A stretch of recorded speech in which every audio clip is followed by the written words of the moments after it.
Hello students, welcome back to my channel. Educare tuition সেন্টারের পক্ষ থেকে সকল ছাত্রছাত্রীদের জানাই একান্তই আন্তরিক শুভেচ্ছা। আজ ভিডিওতে আলোচনা করব ক্লাস 10-এর ভূগোলের সমস্ত অধ্যায়ের ফাইনাল সাজেশন নিয়ে, যেগুলো তোমাদের টেস্ট পরীক্ষা এমনকি ফাইনাল পরীক্ষার জন্য খুবই গুরুত্বপূর্ণ হতে চলেছে। তাই চলে যাচ্ছি মূল আলোচনায়। তো প্রথমেই আসছি মাধ্যমিক ভূগোলের প্রথম অধ্যায় অর্থাৎ বহির্জাত প্রক্রিয়া ও তাদের দ্বারা সৃষ্ট ভূমিরূপ। এই চ্যাপ্টার থেকে যে সমস্ত 2 নম্বরের গুরুত্বপূর্ণ প্রশ্নগুলো তোমাদেরকে পড়ে রাখতে হবে সেগুলি হলো: নদীগ্রাস কাকে বলে, জলপ্রপাতের পশ্চাৎ অপসরণ বলতে কী বোঝো, বজ্রপাত কী, গ্রেডেশন বা পর্যায়ন বলতে কী বোঝো, স্বাভাবিক ক্ষয়চক্রের সংজ্ঞা দাও, ইনসেলবার্জ কী, পেডিমেন্ট কী, হিমশৈল কী, বার্গশ্রুন্ড কী।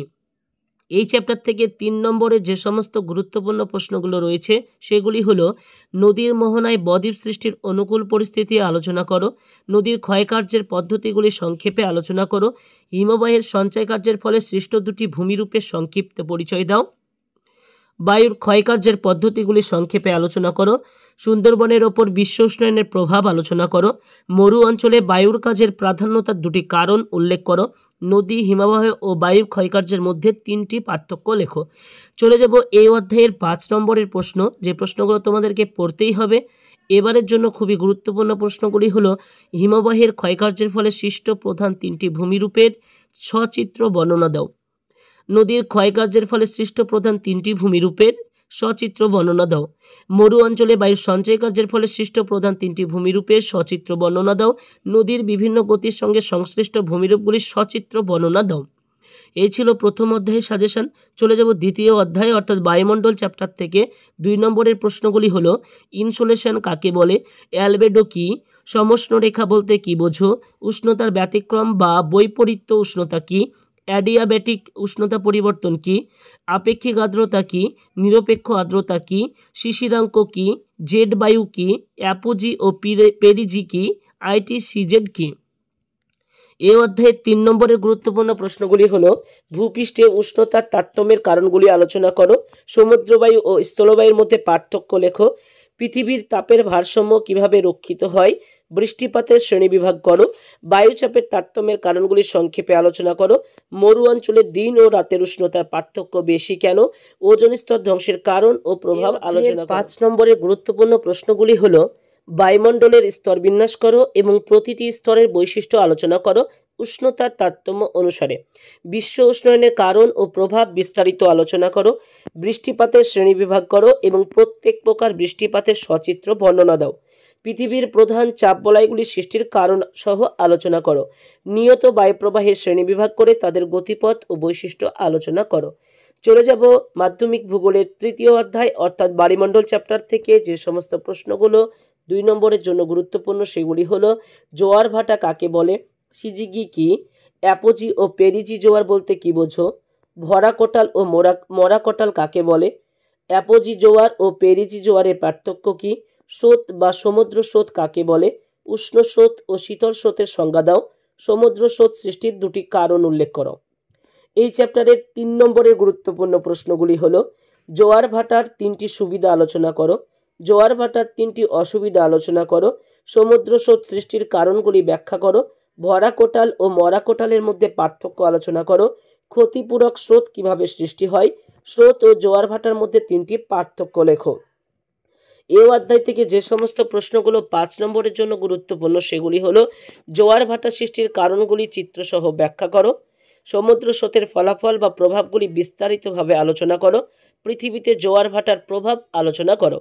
চলে যাব চতুর্থ অধ্যায় অর্থাৎ বজ্র ব্যবস্থাপনা থেকে যে সমস্ত প্রশ্নগুলো খুবই গুরুত্বপূর্ণ তার মধ্যে 2 নম্বরের গুরুত্বপূর্ণ প্রশ্নগুলি হলো: বজ্র কাকে বলে, বর্জ্যের শ্রেণীবিভাগ করো, ভরাটকরণ বা ল্যান্ডফিল কি, কম্পোস্টিং কি, স্ক্র্যাবার কি, বজ্র পৃথকীকরণ কেন প্রয়োজন, বর্জ্য কাকে বলে এবং এর উৎসগুলো কি কি, সংক্রামক বর্জ্য ও অসংক্রামক বর্জ্যের মধ্যে পার্থক্য কী।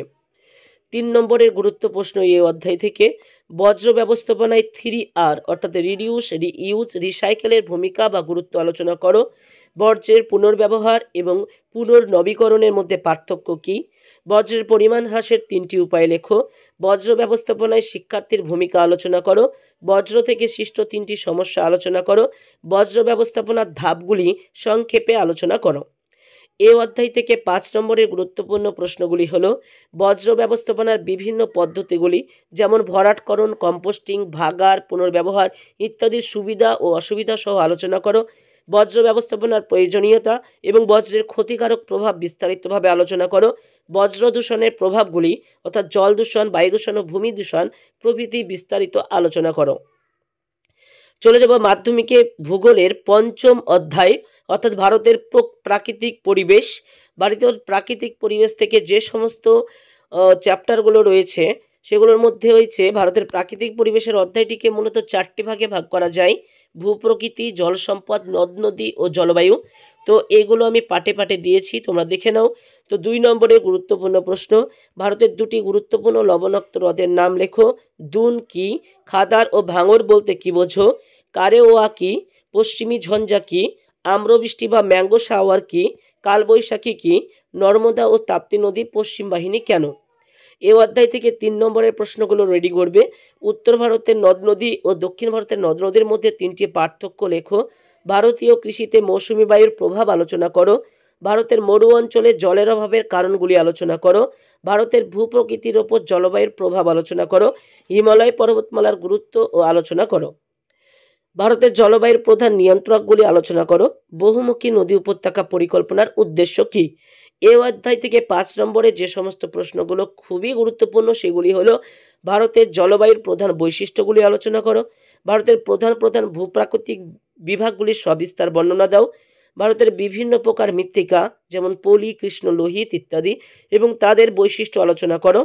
ভারতের স্বাভাবিক উদ্ভিদের শ্রেণী বিভাগ করো এবং যে কোনো একটি অঞ্চলের বৈশিষ্ট্য আলোচনা করো।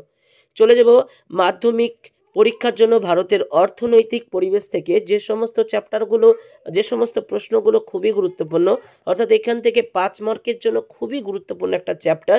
তো এখান থেকে কৃষি ও শিল্প থেকে এই ধরনের প্রশ্ন সবচেয়ে বেশি গুরুত্বপূর্ণ। কৃষি ও শিল্প থেকে যে সমস্ত প্রশ্নগুলো 5 মার্কের জন্য খুবই গুরুত্বপূর্ণ সেগুলো একবার দেখে নাও। কৃষি থেকে ধান বা গম চাষের জন্য অনুকূল ভৌগোলিক পরিবেশের বিবরণ দাও, প্রাকৃতিক ও অর্থনৈতিক উভয় দিক থেকে। ভারতীয় কৃষির প্রধান বৈশিষ্ট্যগুলি আলোচনা করো।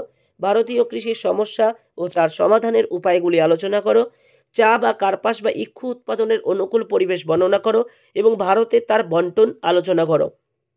উত্তর পশ্চিম ভারতে গম চাষের এবং পাঞ্জাব হরিয়ানায় কৃষি উন্নতির কারণগুলি ব্যাখ্যা করো। এরপরে চলে যাব শিল্প থেকে। শিল্প থেকে 5 মার্কের প্রশ্নগুলি হলো ভারতের লৌহ ইস্পাত শিল্প বা কার্পাস বস্ত্র বয়ন শিল্পের কেন্দ্রীভবনের কারণগুলি আলোচনা করো। ভারতের পশ্চিম ও মধ্য ভারতে কার্পাস বস্ত্র বয়ন শিল্পের কেন্দ্রীভবনের কারণ কি? পূর্ব ও মধ্য ভারতে লৌহ ইস্পাত শিল্পের কেন্দ্রীভবনের কারণ ব্যাখ্যা করো। ভারতে পেট্রো রাসায়নিক শিল্প বা তথ্য প্রযুক্তি শিল্প দ্রুত উন্নতির কারণগুলি কি? এরপরে এই অধ্যায় থেকে 3 নম্বরের যে প্রশ্নগুলো পড়ে রাখবে, খারিফ শস্য ও রবি শস্যের মধ্যে পার্থক্য কি? বাগিচা ফসল বা শস্য সমন্বয় বা শ্বেত বিপ্লব বলতে কি বোঝো? সেচ কার্যের প্রয়োজনীয়তা কি? ভারতের কৃষিতে জলসেচের বিভিন্ন পদ্ধতি সংক্ষেপে আলোচনা করো। ভারতের লৌহ ইস্পাত শিল্প বা কার্পাস বস্ত্রবয়ন শিল্পের গুরুত্ব লেখো। কাঁচামালের অভাব সত্ত্বেও জাপানের কোবে ওসাকা অঞ্চলে লৌহ ইস্পাত শিল্প গড়ে ওঠার কারণ কি? পরিবহন ব্যবস্থা বা যোগাযোগ ব্যবস্থার গুরুত্ব সংক্ষেপে লেখো। খনিজ সম্পদ সংরক্ষণের প্রয়োজনীয়তা কি? এছাড়া তোমাদের থাকবে ম্যাপ পয়েন্টিং। ম্যাপ পয়েন্টিংয়ের জন্য আমি কিছু তুলে রেখেছি, দেখো অর্থনৈতিক পরিবেশ থেকে। তো ভারতের প্রধান ধান উৎপাদক অঞ্চল পশ্চিমবঙ্গ বা পাঞ্জাব, এই দুটো জিনিস দেখে রাখবে। ভারতের প্রধান গম উৎপাদক অঞ্চল পাঞ্জাব বা উত্তরপ্রদেশ থেকে দেখে নেবে। ভারতের প্রধান চা উৎপাদক অঞ্চল আসাম বা দার্জিলিং, এই অঞ্চলটাকে ভালো করে দেখবে। একটি লৌহ ইস্পাত শিল্পকেন্দ্র জামশেদপুর বা ভিলাই বা দুর্গাপুর হতে পারে। একটি পেট্রোকেমিক্যাল শিল্পকেন্দ্র হলদিয়া বা জামনগর। একটি তথ্য প্রযুক্তি শিল্পকেন্দ্র বেঙ্গালুরু বা পুনে। কার্পাস বয়ন শিল্পকেন্দ্র আহমেদাবাদ বা মুম্বাই। পশ্চিম ভারতের একটি আন্তর্জাতিক বিমানবন্দর ছত্রপতি শিবাজী মহারাজ আন্তর্জাতিক বিমানবন্দর। পূর্ব উপকূলের একটি বন্দর পারাদ্বীপ বা বিশাখাপত্তনম। দক্ষিণ ভারতের একটি প্রধান বন্দর চেন্নাই। তো ম্যাপ পয়েন্টিংয়ের এই সমস্ত টপিকগুলো তোমরা ভালো করে দেখে যাবে, যেগুলো তোমরা কমন পাবেই। তো এই সাজেশনটি আমি তৈরি করেছি বিগত বছরগুলির প্রশ্নপত্রের বিশ্লেষণ এবং পাঠ্যসূচির ওপর ভিত্তি করে পরীক্ষার জন্য প্রস্তুতি নেওয়ার সময় সম্পূর্ণ পাঠ্যসূচি অবশ্যই ভালো করে পড়ে রাখা উচিত তোমাদের সকলকেই। তাই বলছি শুধুমাত্র সাজেশনের উপরে ডিপেন্ড করবে না, তোমরা পাঠ্যসূচিটাকেও ভালোভাবে পড়ে রাখবে। তো এই সাজেশনগুলো যদি পড়ো তাও তোমরা কমন পেয়ে যাবে। তো ভিডিওটি যদি ভালো লেগে থাকে তাহলে অবশ্যই লাইক দেবে। আর এখনও পর্যন্ত যারা আমার চ্যানেলটিকে সাবস্ক্রাইব করোনি তারা প্লিজ চ্যানেলটিকে সাবস্ক্রাইব করে পাশে থাকা বেল আইকনে ক্লিক করে রাখো, যাতে নোটিফিকেশানগুলো সবার আগে তোমাদের কাছে পৌঁছে যায়। ধন্যবাদ। আসছি পরের ভিডিও নিয়ে।